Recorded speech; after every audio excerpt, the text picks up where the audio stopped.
بسم الله الرحمن الرحيم. انا عبد الرحمن عسل، مدرس مساعد في قسم القلب. ان شاء الله النهارده هنتكلم فيما يخص طلبه سنه رابعه عن اللوكال كاردياك اكزامينيشن، والفيديو ده ان شاء الله هنخصصه للكاردياك اوسكالتيشن.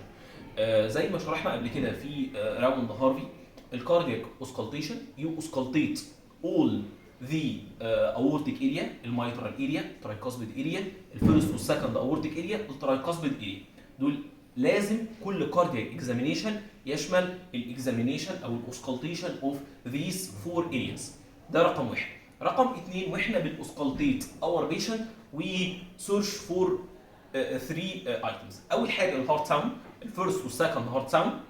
رقم اثنين الميرمرز. رقم ثلاثه الادد ساوند. بالنسبه للهارت ساوند، الفيرست هارت ساوند ده نتيجه الكلوجر، بيحصل نتيجه الكلوجر اوف ذا mitral اند ترايكاسبيد فالف، وبالتالي وي اوسكالتيت ذيس هارت ساوند على الميترال اريا وعلى الترايكاسبيد اريا. بنكومنت هو نورمال او اكسنتويتد او مافلد او ابسنت او غيره فين؟ على الميترال او على الترايكاسبيد اريا. بينما السكند هارت ساوند ده بيحصل نتيجه الكلوجر اوف ذا سيميليونر فالف اللي هو الاورتيك والبلمونري فالف، وبالتالي احنا بنكومنت على السكند هارت ساوند فين؟ على الاورتيك والبلمونري اريا، بينما بنكون سامعينه فقط على الايه؟ على الميترال والترايكاسبيد اريا. تمام؟ ده بالنسبه للهارت ساوند. اي هارت ساوند احنا قدام اربع احتمالات، يا اما الهارت ساوند ده يكون نورمال، يا اما يكون اكسنتويتد، يا اما يكون مافلد تمام او ويك تمام، يا اما يكون ريبليسد باي ا ميتاليك او بروثاتيك كليك. تمام؟ ان البيشنت ده يكون عامل فالف ريبليسمنت، وبالتالي انا مش هسمع الفيرست هارت ساوند، انا هسمع الكليك اللي هي ريبليسنج الفيرست او سكند هارت ساوند. وبالتالي دي الاحتمالات اللي موجوده عندنا. بالنسبه للفيرست هارت ساوند تمام، امتى يكون اكسنتويتد؟ في حالات الميترال ستينوزس وفي حالات الترايكاسبيد ستينوزس. تمام؟ امتى يكون مافلد؟ تمام؟ في حالات ريجرجتنت ليجن، في حالات الميترال ريجرج وفي حالات الترايكاسبيد ريجرجيتيشن. بالنسبه للسكند هارت ساوند امتى يكون اكسنتويتد؟ لو انا عندي بريشر اوفرلود، يعني لو انا عندي سيستميك هايبرتنشن هلاقي عندي اكسنتويتد سكند هارت ساوند. لو انا عندي بالمونري هايبرتنشن هيكون عندي اكسنتويتد بالمونري كومبوننت اوف ذا سكند هارت ساوند.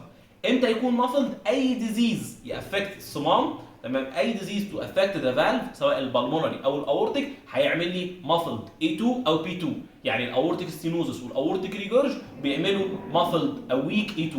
تمام؟ البالمونري ستينوزس والبالمونري ريجرجيتيشن بيعملوا ويك بالمونري كومبوننت. وطبعا في حاجه اسمها سبليتنج، ان البالمونري كومبوننت بيبقى بيسبق او بيكون بعد الايه؟ بيكون بعد الاورتيك كومبوننت، ودي فيسيولوجيكال فينومينا. طبعا في بقى الفيكسد سبليتنج او الريفرس سبليتنج، كل ده احنا ممكن نذاكره من الجزء اللي موجود في شرح النظري. تمام؟ ده بالنسبه للهارت ساوند. بعد كده هيكون عندنا الميرمرز. تمام؟ الميرمرز ده صوت تمام نتيجه ابنورمال فلو، انا بسمع ابنورمال فلو هيؤدي الى ايه؟ هيؤدي الى ميرمر. تمام؟ الميرمر الحاصل ده يا اما في ابنورمال فلو تمام في هذا المكان، يا اما انا عندي ديزيز افكتنج الفالف، حتى لو الفلو از نورمال لكن انا هسمع الايه؟ التوربulence بتاعه في صوره ميرمر. طب انا لما هسمع اي ميرمر اي شود كومنت على مجموعه من الايتمز. اول حاجه سايت اوف ذا ماكسيمال انتنسيتي، يعني انا مايترال ريجرجيتيشن هسمعه فين؟ احسن حاجه هسمعه على الايبكس. انا اورتيك ستينوزس احسن حاجه هسمعها فين؟ هسمعها على الايه؟ هسمعها على الاورتيك اريا، وهكذا. رقم اثنين هكومنت هل ليه راديشن لمكان تاني ولا لا؟ احنا عارفين ان في مجموعه من الميرمر بيحصل لها راديشن، زي الميترال ريجرج راديت تو ذا ايبكس، زي الاورتيك ستينوزس راديت تو ذا كاروتيد اند ذا ايبكس، وهكذا. تمام؟ يبقى رقم واحد سايت اوف ذا ماكسيمال انتنسيتي، رقم اثنين الراديشن، رقم ثلاثه التايمنج. التايمنج، هل الميرمر اللي انا بسمعه ده سيستوليك ولا دايستوليك؟ ومش بس، لا ده انا المفروض اقول الاكزاكت تايمنج، يعني لو انا عندي اورتيك ستينوزس يبقى ده ايجكشن سيستوليك، تمام. لو انا عندي مايترال فالف برولابس يبقى ده بيكون ايه؟ بيكون ليت سيستوليك. تمام. لو انا عندي مايترال ريجرجيتيشن بيكون عندي بان او هولو سيستوليك ميرمر. طيب لو عندي دايستوليك ميرمر برضه انا مش هقول دايستوليك، عندي مايترال ستينوزس بيكون ميد دايستوليك كرامبلينج ميرمر. تمام. بيكون عندي اورتيك ريجرجيتيشن بيكون ايرلي دايستوليك او بروتو دايستوليك. تمام. عندي كونتينوس ميرمر يعني سيستوليك اند دايستوليك، ده في حالات الايه؟ في حالات مثلا البي تي اي. تمام. يبقى ده التايمنج مهم جدا. رقم 4 الكاركتر اوف ذيس ميرمر، هل هو هارش؟ هل هو سوفت بلوينج؟ هل هو ماشينري؟ هل هو رامبلينج ميرمر؟ يبقى برضو لازم اقول الكاركتر بتاع الميرمر. رقم 5 لازم اقول الجريد بتاع الميرمر. الجريد بتاع الميرمر احنا بنعمل جريد للسيستوليك ميرمر باي ذا انتنسيتي اوف ذا ساوند. طيب احنا عندنا الجريدز اوف سيستوليك ميرمر من 1 to 6. 1 2 3 يبقى انا على صدر البيشنت اي كانوت بالبيت اثريل، مش هتحس ثريل. اول ما تحس ثريل يبقى انت جريد 4 5 6. جريد 6 انت ممكن تسمع الميرمر من غير ما تكون حاطط السماعه ان كونتاكت على الشيست وول اوف ذا بيشنت. خلاص. يبقى ده الجريدز اوف ميرمر. الدايستوليك ميرمر احنا ما بنعملهاش جريد بالانتنسيتي اوف ذا ساوند، لكن بنقول كل ما تزيد الديوريشن اوف ذا دايستوليك ميرمر كل ما بقى مور سيفير. تمام. اخر حاجه السبيشال مانوفرز اللي احنا بنلاقيها مع بعض الميرمر اي شوت برضو ان انا ادور عليها واذكرها للاكزامينر في الامتحان، زي ان مثلا الميترال ستينوزس بيست هيرد ان ذا ليفت لاترال بوزيشن، زي ان الترايكاسبيد ريجرجيتيشن ميرمر بانكريز مع الانسبيريشن، وهكذا. يبقى انا زي الاورتيك ريجرجيتيشن از بيست هيرد اما البيشنت ايه يعمل ليننج فورورد يعني يجي على قدام. يبقى دي سبيشال مانوفرز بيتغير معاها الانتنسيتي اوف ذا ميرمر، سواء بتزود او بتقلل الصوت. تمام. الثلاثه اللي انا قلتهم دول مع الميترال ستينوزس احسن يسمع في الليفت لاترال بوزيشن، الاورتيك ريجرجيتيشن والليننج فورورد، والرايت سايد ميرمر او ترايكاسبيد ريجرجيتيشن انكريز ويز انسبيريشن. طيب انا المفروض هعمل اوسكالتيشن ل these 4 areas. يبقى طبعا اول حاجه لازم اكون عارف انا هاوسكالتيت ايه. طيب هنبدا بالاوسكالتيشن بتاع الايبكس. زي ما حضراتكم شايفين هنا ادي الابيكال بيت، هحس هنا الايبكس تمام عند الليفت فيفث انتركوستال سبيس انسايد ذا ميد كلافيكولار لاين. انا عملت لوكاليزيشن للايبكس كويس. تمام. همسك السماعه بتاعتي تمام وهنا بالبين اوف ذا سيستوسكوب وهتاكد ان السماعه شغاله كويس، وبعد كده هحط السماعه على الايه؟ على ايه؟ الايبكس. اوكي. طيب انا دلوقتي سمعت الايبكس، المفروض مطلوب مني في الامتحان ان انا اعمل كومنت.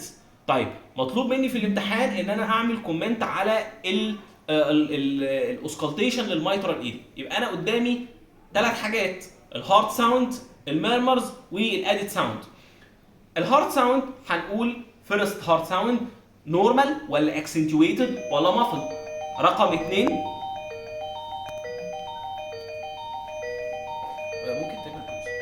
يبقى وانا بوسكالتيت الميترال اريا هكومنت على الفيرست هارت ساوند هنا، هل هو مافلد ولا اكسنتويتد ولا نورمال. رقم 2 لو انا عندي هنا ميرمر يبقى انا سامع هنا ميرمر على العيان دوت، سامع ميرمر على العيان دوت. طب هبدا اكومنت هل هو مسموع فين؟ مسموع على الميترال اريا. هل ليه بروباجيشن ولا لا؟ التايمنج بتاعه. ازاي بعمل تايمنج يا شباب للميرمر وانا بسمع الميرمر؟ انا بحط ايدي على الكاروتيد بالسيشنز. لو الميرمر انا سامعه مع الابستروك بتاع الكاروتيد بالسيشنز تحت ايدي يبقى ده سيستوليك ميرمر.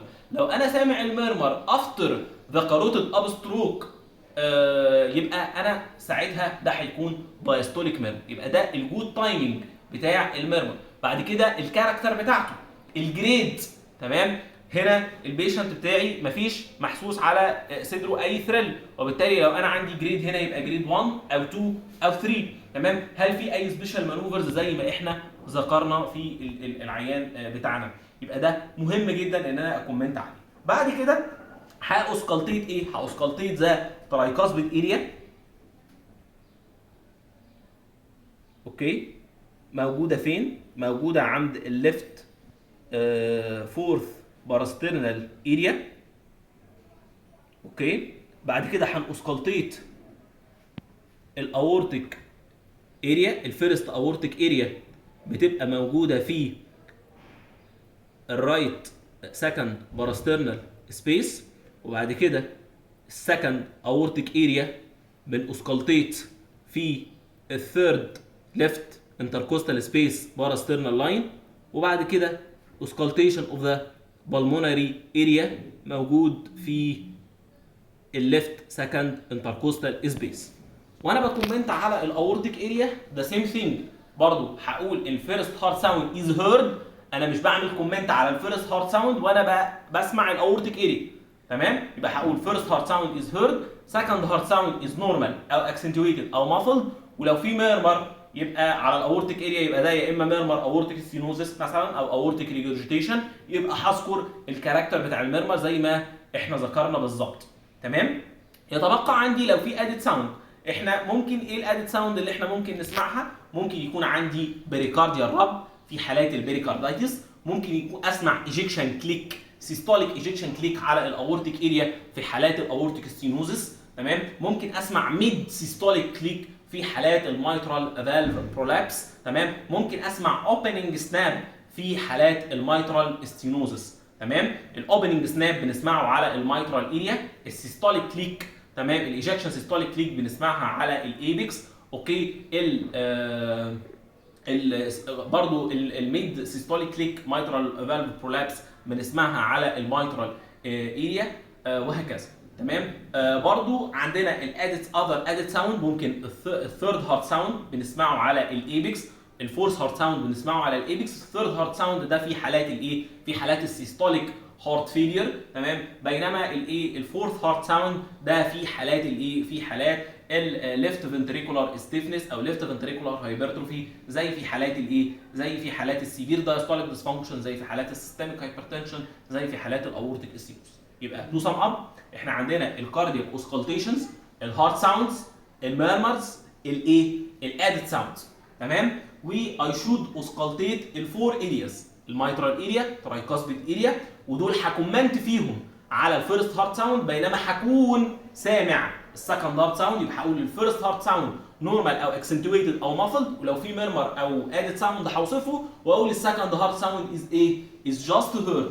لما هاجي اطلع ليه الاورطه والبلمونري، يبقى هنا هقول الفيرست هارت ساوند از هيرد، السكند هارت ساوند نورمال او اكسنتويتد او مافلد، لو في ميرمر هوصفه بالكامل، ولو انا عندي عندي ادد ساوند برضو هقولها. يبقى احنا كده لخصنا بشكل سريع اللوكال كاردياك اكزامينيشن، سواء الانسبكشن بالبيشن والبركشن واوسكالتيشن. اتمنى ليكم ان شاء الله نجاح والتوفيق. السلام عليكم.